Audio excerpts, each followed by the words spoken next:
Nako, nagpa-press con ho ang House of Representative ngayong araw na to at hulaan nyo kung ano tinalakay nila. Impeachment nitong si VP Sara, palakpakan. Pero bago yan, siya like at subscribe. Masaya na ho tayo dyan at sa mga gusto sumahal sa ating community. Yung join button nandyan lang ho sa baba. Continuation ho ito ng saganang mamamayan. Kung saan syempre pagka biyernes, yung kahapon ho ito guest dyan itong si Senator Rodante Marcoleta. Unahin na ho muna natin ang, ang pagpaplano ng mga aso ni Martin Romualdez para sa impeachment nitong si Vice President Sara Duterte. Lakihan natin para makita nyo ho ang inyong idolo at paboritong si anong pangalan nito? Itong si Kokey, ha? Ito panoorin natin. Game. Po sa ating lahat. Sa darating pong Lunes magsisimula po ang proceedings ng House Committee on Justice. So nandito po kaming dalawa ni Congressman Chua bilang bahagi po ng committee ito. Si Kong Joel po ay Vice Chairperson ng House Committee on Justice. Ba't wala si Luistro dyan? Gusto namin makita si Luistro. Hoy, pangalan to, Ridon. Yung MOE mo ba, liniliquidate mo niyan? Ano kang tawa, magkakaproblema ka next administration pag gaganyan ka. Liniliquidate mo na maayos. Oh, very good kung liniliquidate. Siya din po yung chair ng House Committee on Good Government. Ako po yung chair ng House Committee on Public Accounts. So handa po ang buong komite na dinggin po yung pong dalawang tanong. Sufficiency in form and sufficiency in substance nung pong dalawang impeachment complaints na ifinailaban po kay Pangulong Ferdinand Bongbong Marcos Jr. So magsisimula po yung pagdinig sa darating pang Lunes alas 10 ng umaga. So antabayanan po namin yung pong paglalahad ng pong mga complainants ng lahat ng kanila pong magiging batayan dito po sa pagsasampa ng kaso laban kay Pangulong Marcos. No? So yun po yung una. Pangalawa, patungkol po doon sa Supreme Court decision relating to the impeachment of Vice President Sara Duterte, katulad po ng binabanggit ng amin po Speaker Faustino Boji D. III, ginagalang po namin ang desisyon ng Korte Suprema sa usapin po na ito, pero linilinaw din po namin na pagdating po ng February 6, handa po ang Kongreso na tanggapin at dinggin ang lahat po ng mga bagong mga complaints laban kay Vice President Sara Duterte. Mahalaga din po nga maglinaw tayo doon sa ilang bahagi ng desisyon po ng Korte Suprema. Umatas po yung Korte Suprema doon po sa restrictive due process requirements po nila sa original decision po nila kung saan re-require po nila noon na bigyan ng pagkakataon ang mga respondent, impeachable officers na sumagot at magkaroon po ng kopya ng mga ebidensya.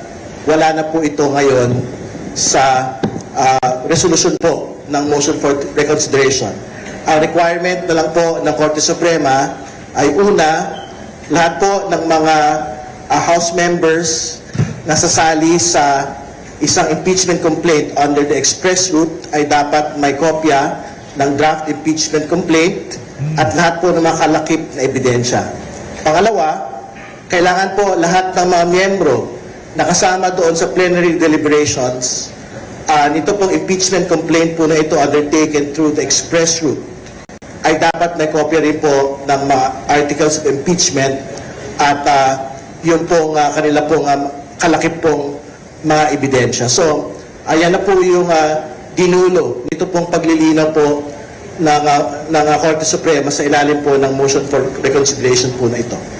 Pero ginigit po ng Kongreso na ang meron pong exclusive power sa impeachment initiation ay hindi po ang Korte Suprema, kundi ang House of Representatives po. Wala namang kumukuha nun sa inyo. Sa inyo talaga yun, alam namin. Lahat ng impeachment complaint dapat manggaling sa mga siraulong congressman, di ba?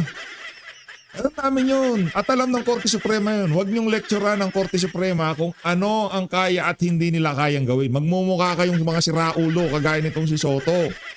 Di ba? Le-lecturean mo ang Korte Suprema, anak ng toka. Baka hindi ka pa pinapanganak, yung mga nasa Korte Suprema, binabasa na nila sa haligang batas. Yan ang problema pagka ika nga hindi paborable sa kanila ang desisyon ng Korte Suprema. Yaw-yaw ho silang ng yaw-yaw kagaya nitong si Koke, pambihira. po mismo sa ilalim ng 1987 Constitution. So despite the motion for reconsideration, we will insist on it. We will implement the exclusive power of the House. Irrespective of whoever it is, whether it is the President, whether it's the Vice President, whichever impeachable officer it is. No? And syempre, we take exceptions to several notes that have been stated in the resolution. Ito hindi ho makakakana ito kasi ano ho ito, abogado to kung di tayo nagkakamali. Kaya hindi niya pwedeng kanain yung Korte Suprema. Yung ginagawa ni Soto, hindi pwedeng gawin ni Redon. Kasi posible ho siyang madisbar. Kagaya ng nangyari dito kay Larry Gadon. Pansinin niyo yung mga abogado, napaka-maingat ho nila kasi pinag-aralan ho nila yan. Pag nanggaling ang decision sa Korte Suprema, kahit feeling mo mali o tama, wala kang magagawa. Korte Suprema yan. Dahil si Soto, hindi naman ho siya abogado siya siguro sa One Ball University School of Law, pwede niyang gamitin yung kabalbalan niya doon. Pero sa totoong buhay, nako, hindi po pwedeng ginagawa na yun itong si Soto. Itself. As though yung pong impeachment proceedings na po ay pwedeng gamitin to silence critics. I think it is very important to make the point that impeachable officers are not critics. These are high public officials that know very well that they are impeachable officers that can be subjected to impeachment. So ibig sabihin, hindi po ito ordinaryong mamamayan. They are the highest levels of power. And more importantly, Congress has the clear mandate to basically make them accountable. So, yun po. Sino? Accountable si Marcos Jr.? Hindi pwede yun. Ang accountability lang o yung gagana lang yung mga litanya na yan kaya BP Sara. I-impeach mo ba si Marcos Jr.? Anak ng toka. Baka kunyatan ka ni Martin Romualdez lang niya i-impeach mo pinsan ko. Wala na Bicol Saro. Si Martin Romualdez ngayong mga panahon na to kahit hindi na siyang speaker dyan. Siya ang nagmimistulang tano isang ganyan lang ni Martin Romualdez sigurado tatrabahuhin ka ng mga kampo niya. Kay Congressman Miao. Kay Kong Miao. Congressman Liviste. Isang ganyan lang ni Martin Romualdez. Si Boji di ba may pakana ng mga reklamo, investigasyon, di ba? Panggigipit, suspension dito sa dalawang congressman na to. Hindi ko. Martin Romualdez. Mga tao niya gumagalaw Sino ba nagbabanta dito kay Toby Tiangco? Benny Abante. Kanino ba aso si Benny Abante? Martin Romualdez. Repent! Akala mo talaga, totoo no? We will proceed with our mandate in the impeachment proceedings against the President, and in the event that new impeachment cases will be filed against the Vice President, the Congress is ready to receive and act on all of these cases moving forward. Excited itong mga congressman sa impeachment ni VP Sara. Hindi, excited tayo yung pagtalakay nila dyan sa Justice Committee. Excited tayo. Gusto nating makita kung paano wasakin ni VP Sara itong mga congressman na to. Handa nyo na, yung mga abogado nyo. Mag-group effort na kayo dyan. Dahil si VP Sara, handa ang opisina niya na sagutin ng punto por punto ang mga kabalbalan nyo dyan sa House of Representatives. If good morning. Yes. Siguro dadagdagan ko na lamang po yung mga sinabi po ni Congressman Terry doon. Bagamat kami ay kami po ay tatalima sa kautusan ng Korte Suprema at ito po ay aming ginagalang, pero hindi ibig sabihin po nito kami po ay sumasang-ayon. Dahil kung makikita po ninyo sa kanilang mga naging desisyon, nung una at sa pangalawa, ay meron pong mga pagkakaiba. Kagaya po. Matakot na ho kayo mga kababayan pagka itong si Joel Chua tinawag niyang DDS yung mga taga-Korte Suprema. Nakakatawa. Di ba? Matakot na ho kayo. Kasi baka sabihin na naman yun, nakakatawa mga nasa Supreme Court, tuta ni Digong. Pwede gano'n? Mihira. Unang-una, nire-recognize sila. Halimbawa na lang po kung paano i-interpret yung session day. nung doon po sa una, nire-recognize nila na ito, sinasabi nila, ito ay hindi kagaya ng calendar day. Pero dito po sa kanilang pangalawang desisyon, sinasabi nila na dapat it should be interpreted as calendar day. So ano po ang pagkakaiba ng dalawang yun? Magkaiba po talaga yung session day ng Kongreso. Dahil sa Kongreso po, halimbawa po, meron po kaming session ngayon, Lunes. Tapos hindi po natapos, ni-recess namin, hindi po namin ni-adjourn.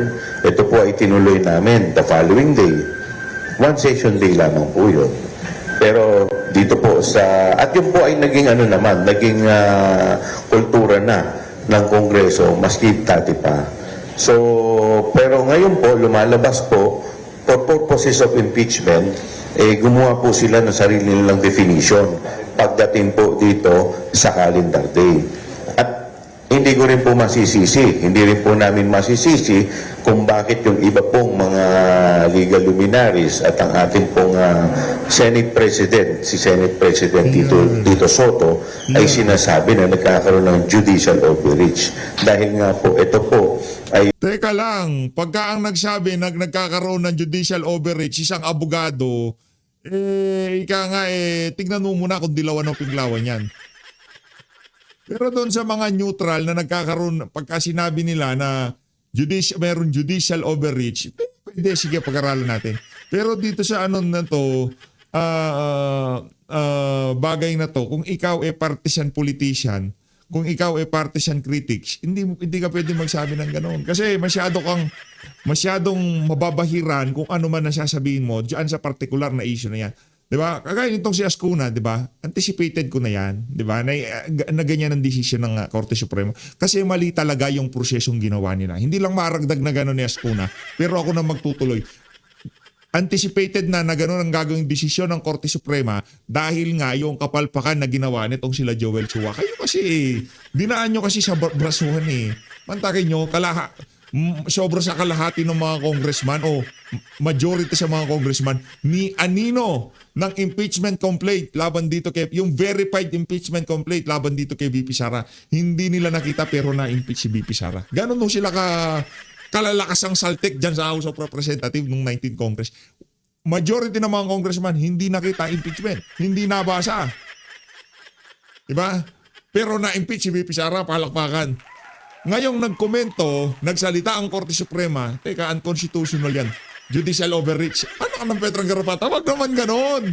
Bago natin silipin kung ano yung mga judicial overreach na yan, siyasatin nyo muna ng maigi. Kung meron nga ba kayong kamali ang ginawa doon sa naunang impeachment complaint laban dito kay VP. Pangalawa, pangatlo, umabot ng pang-apat. Linagay sa kwarta, anak ng toka, linagay sa kinta at umarangkada. Wala nang usap-usapan, impeach si VP Sara, di ba? Hindi man lamang nabigyan ng kopya yung ini-impeach kung anong dahilan kung bakit siya ini-impeach. Hindi man lamang inabisuhan nang hihingi ng kopya, hindi man lamang binigyan. Tapos gusto nyo constitutional. Anak ng toka, ano kayo mga siraulo? sa kanilang interpretasyon at sa aking pong tingin ay ini-interpret po nila ng iba yung rules. Dahil rules na po ng House ang tinatamaan. So, ang plano na to talaga, ang game plan siguro nila ngayon talagang constitutional crisis na tayo.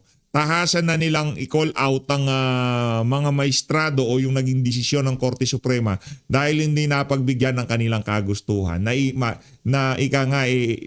Baliktarin ng Korte Suprema yung kanilang pinagtibay na desisyon na unconstitutional, yung impeachment laban kay VP Sara. Palakpakan nun natin ang mga magnanakaw dyan sa House of Representatives.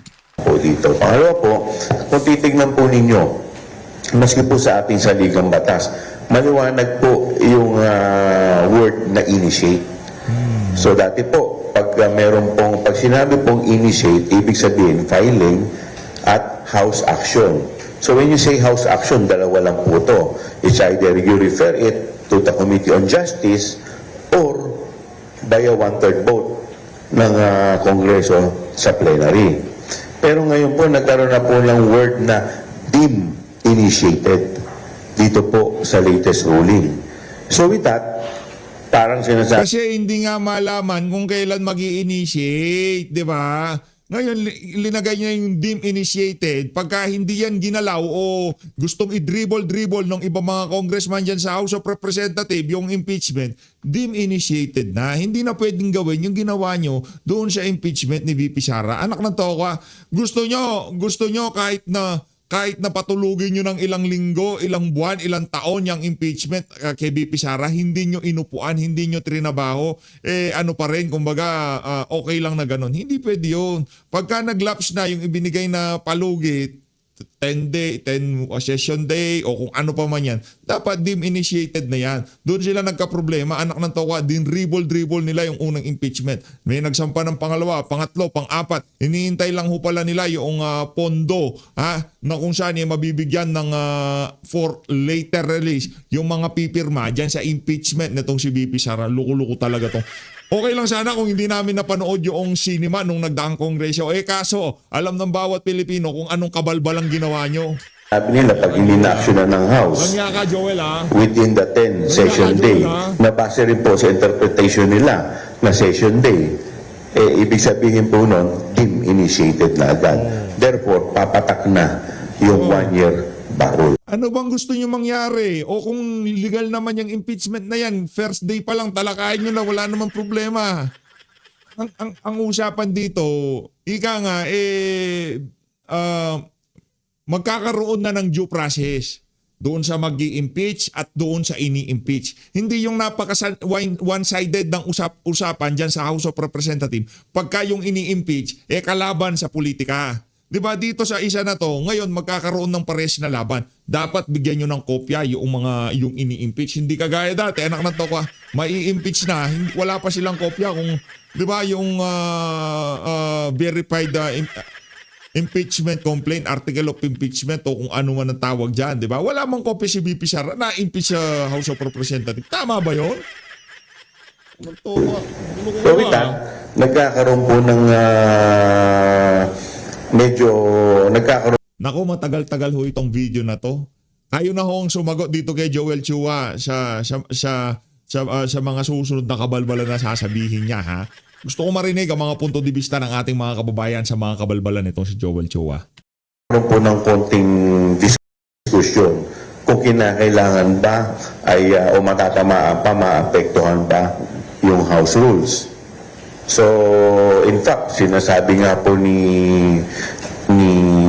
Senate President na sa ngayon, siya ay, dahil sa mga nangyayaring pagbabagong to, mukhang siya ay open na sa pagbabago ng ating saligang batas. Alam po ninyo, ang sa akin lamang po, ito pong impeachment process, dapat po ay simple, malinaw, at madaling intindihin ng ating mga kababayan.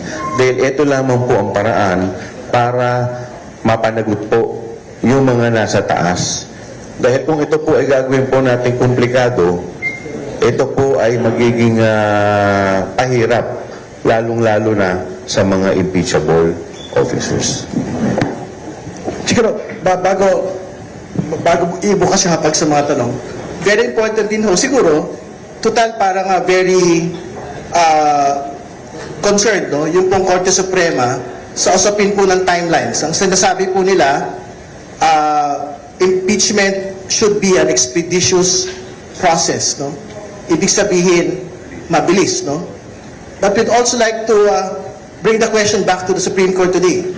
Isa po doon sa mga very clear self-executing provisions ng 1987 Constitution ay dapat ang mga kaso ng Korte Suprema ay nare-resolve within 24 months from the last submission of a brief, a memoranda, or similar documents. Very important for the Supreme Court to also respond. Nagagawa ba nila ito?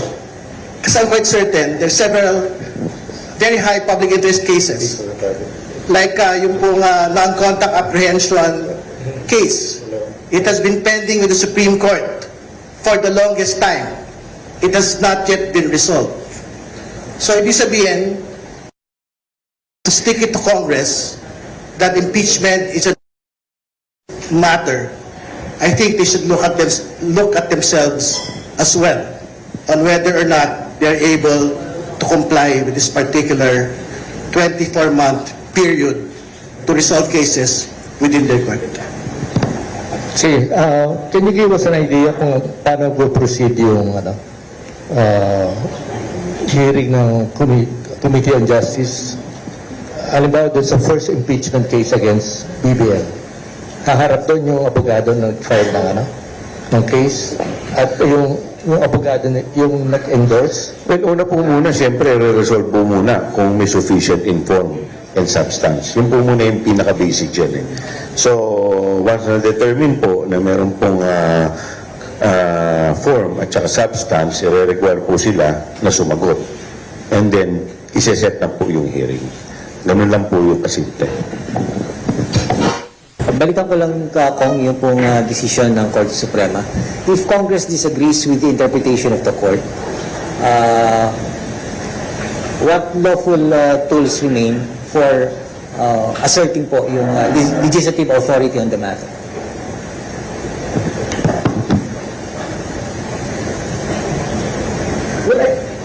I think tuloy lang naman ho yung pagpapatupad ng pong rules of impeachment ng Kongreso. So we will have to look at the impeachment rules again.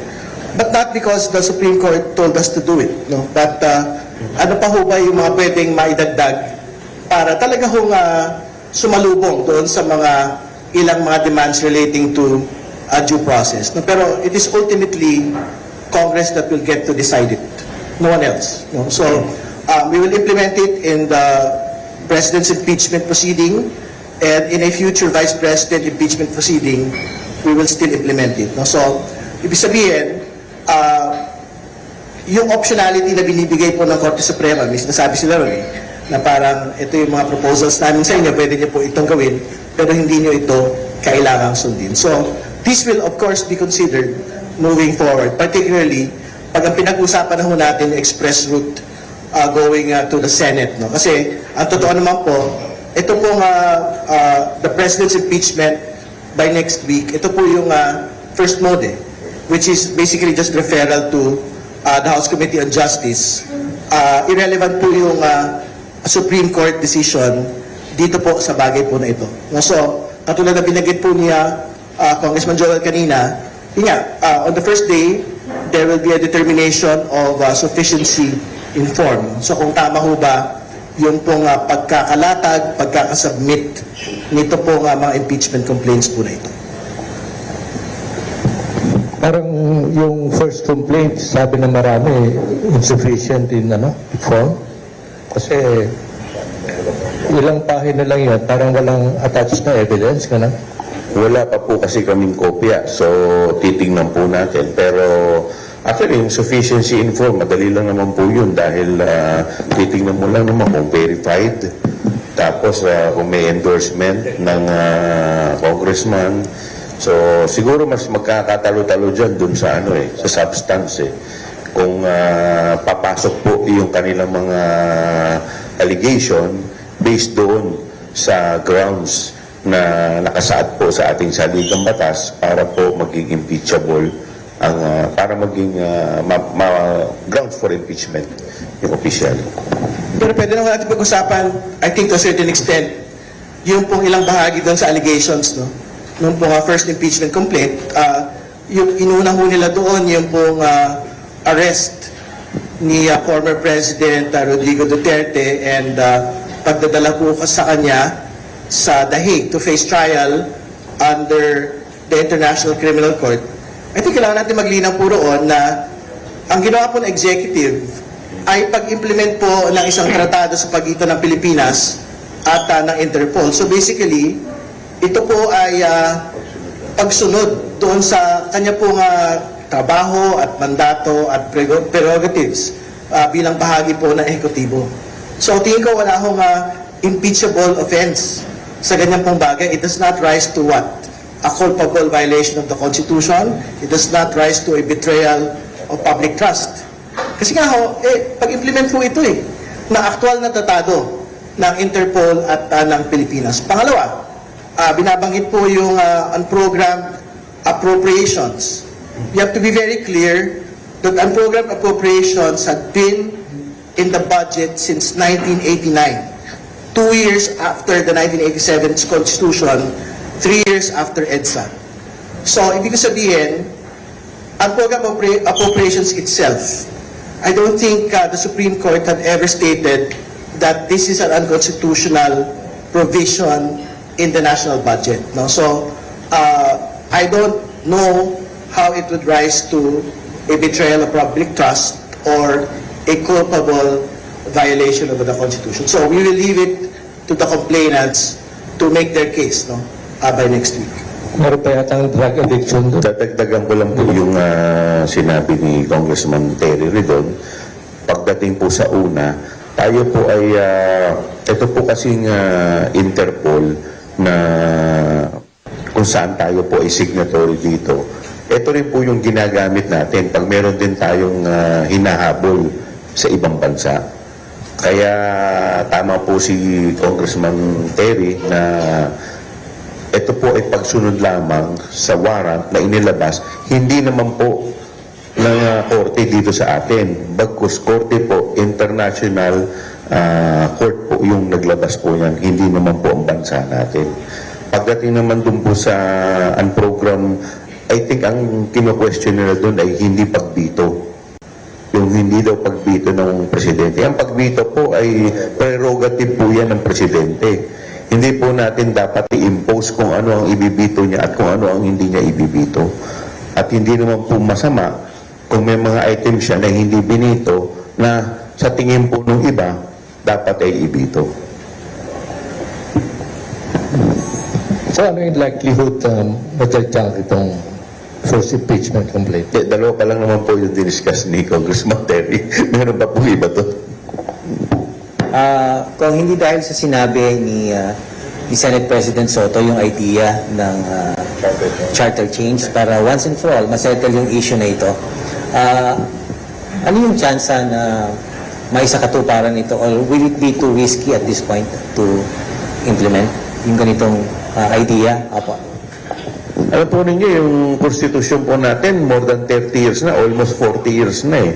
1987 pa po ito at marami na rin po nangyari. Marami rin po tayong nakita na medyo kakulangan o hindi pagkakatugma-tugma.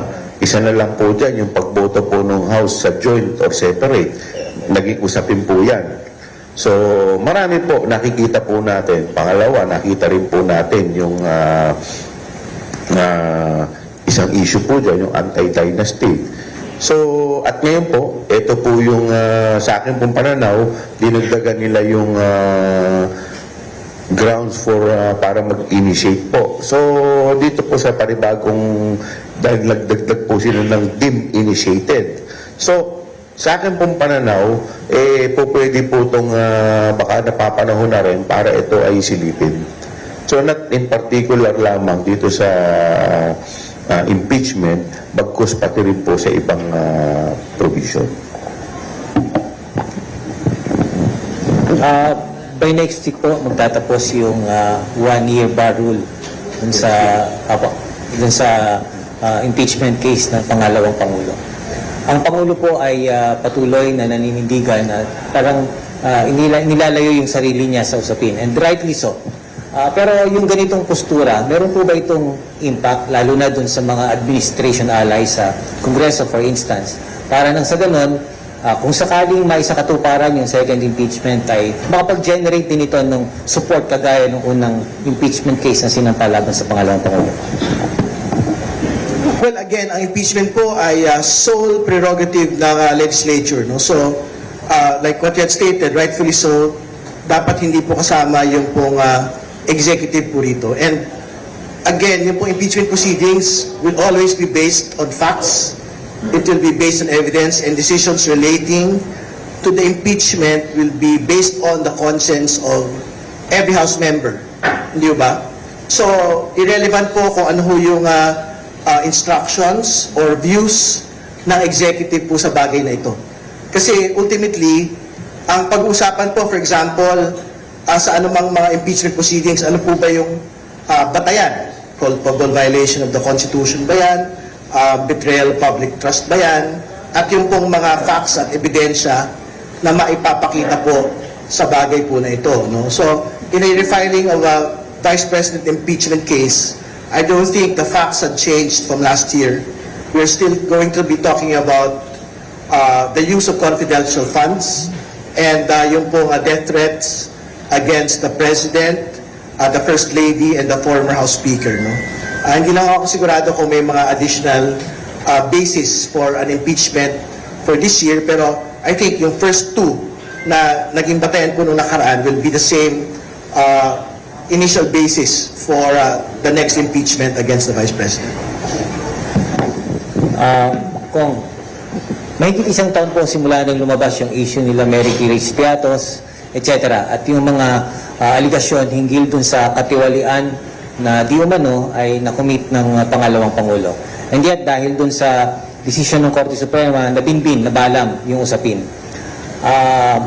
Sa tingin po ba ninyo, not to preempt po yung inyong magiging tindig sa usapin na ito, kung ang pag-uusapan po, itong mekanismo kung saan papanagutin natin yung mga matataas na halal na opisyal ng pamahalaan para sa isang impeachment process, sa tingin po ba ninyo, para lamang dun sa konteksto po na yon, warranted po ba yung filing ng second impeachment case laban sa pangalawang Pangulo?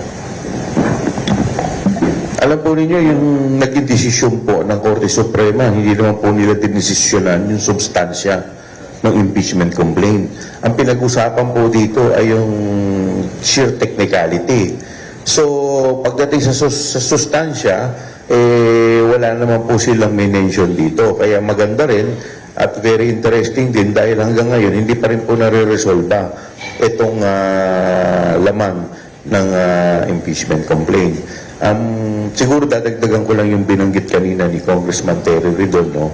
Alam po ninyo, sa una na, marami naman pong pagkakataon na kung makikita po ninyo, yung impeachment complaint ay final, nung una, walang suporta. Pero nung ito po ay nailatag, nung ito po ay nakita na yung substance, nagkakaroon po ng suporta. Halimbawa po, nung panahon po dati, ng former president era po, siya po yung president, kontrolado po nila yung House, pero nung nakita po na mukhang meron pong substansya, ito po ay naisampa sa Senado. Nung una pong isinampa yung impeachment complaint ni dating Chief Justice, Renato Corona, nung una po wala po itong suporta sa mga senador. Pero nakita po natin ay nung nag-progress po yung trial, nag-iba po yung mga pulso at mga boto ng senador. So, tama po yung sinasabi kanina ni Congressman Terry doon, ito po ay magiging base po sa konsyensya. So what you're saying is, yung impeachment complaint against VP Sara can still be refiled even as is, you know? Walang pagbabago sana. Pwede mo i-file as is po yun, sa totoo lang. Kasi wala naman hong debate doon sa form eh. Wala hong debate doon po sa substansya. Nito pong impeachment case po na finalaban sa kanya. Ang pinagdebatihan lang naman po sa Kongreso kung barred ba yung pong transmit to the Senate na fourth impeachment complaint. So, I think even as filed, we just have to, look at how the process will be this time. Kung will it go to the House Committee on Justice or will they have the one-third House members support, no, to do the express route to the Senate. Okay, let's open the floor to questions. Sige.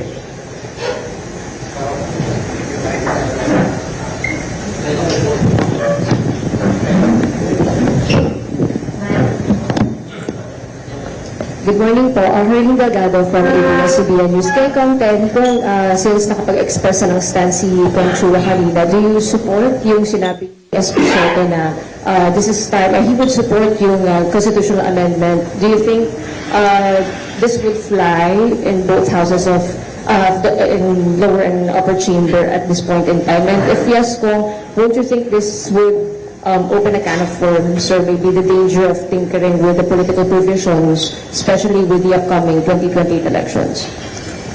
Well, I will support him only insofar as yung lament niya relating to the overreach of the judiciary into the legislature and to other branches of government, no? Only as to that. So, if we will talk about charter change only as to that, no problem. Pero ang totoo naman po, there are many other ways to make judiciary actually accountable, no? So again, it is not just the president, the vice president, the ombudsman, and constitutional officers that are subject to impeachment. Members of the Supreme Court can be subjected to impeachment proceedings. Yun yung una. Secondly, even if they actually enjoy judicial autonomy, I think Congress continues to possess powers to basically check particular expenditures of judiciary, particularly their use of the Judicial Development Fund. So I think that is something that Congress can undertake as part of the checks and balances of Congress to the judiciary.